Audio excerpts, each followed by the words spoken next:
Picture this. You're over 15 centuries old. You wear solid gold armor, you've led countless wars across the galaxy, and yet you still have to wake up for morning prayers. That's Commander Dante of the Blood Angels for you, the ultimate angel of death in Warhammer 40k. Welcome back, and if you're new here, hit subscribe and ring the bell so you don't miss any lore drops, because the Emperor might protects, and so do notifications. Commander Dante is the chapter master of the Blood Angels. He's not just a leader, he's a living legend. He was recruited from the irradiated wastelands of Baal Secundus, one of Baal's moons. It's a brutal, mutant-ridden desert where surviving childhood is already a feat. From these harsh beginnings, he rose to become a space marine of the Blood Angels, the sons of the noble Primarch Sanguinius. He underwent the chapter's genetic transformation and proved himself as a neophyte, and then as a full battle brother.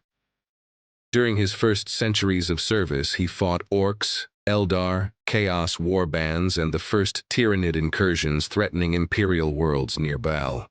He distinguished himself with exceptional courage and tactical acumen, often taking command when senior officers fell. His leadership during the Battle of the Bloodstar Nebula and the defense of Macraga's eastern fringe earned him rapid promotion to captain of the Third Company. The Blood Angels are famed for their artistry, angelic appearance, and, tragically, for the red thirst and black rage, genetic flaws that drive them to bloodlust, or visions of Sanguinius's death. Dante grew up with this burden hanging over his chapter, and as chapter master he's spent centuries balancing their nobility with their curse. Dante became chapter master at just 400 years old, unusually young for such a post. Even then he had already distinguished himself in countless campaigns. His rise signaled a new era for the Blood Angels, and his leadership would define them for the next millennium and a half. He now holds titles like Lord of the Host and Regent of Baal, and he's seen almost every major crisis of the Imperium. Dante is the steady hand guiding his chapter through tragedy after tragedy, a shining figure in a universe where hope is rare. The Blood Angels themselves are descended from the noble Primarch Sanguinius. Dante grew up with this burden hanging over his chapter, and he has had to balance their nobility with their curse for centuries. When he was elevated to chapter master, the odds were already stacked against him, but Dante proved himself again and again, leading his brothers with a mix of iron discipline and quiet compassion. Dante's look is instantly recognizable, the death mask of Sanguinius and shimmering gold armor. Think of an angelic saint crossed with an angry demon who can actually bench press a land raider. The mask is more than ceremonial. It is a relic that projects the psychic terror of Sanguinius, striking fear into enemies before Dante even swings his axe. Seeing this golden angel descend from the skies is basically your cue to run, if you still can. His main weapon is the Axe Mortalis, a master-crafted power axe capable of cutting through Chaos Lords, Tyranid monsters, and armored vehicles alike.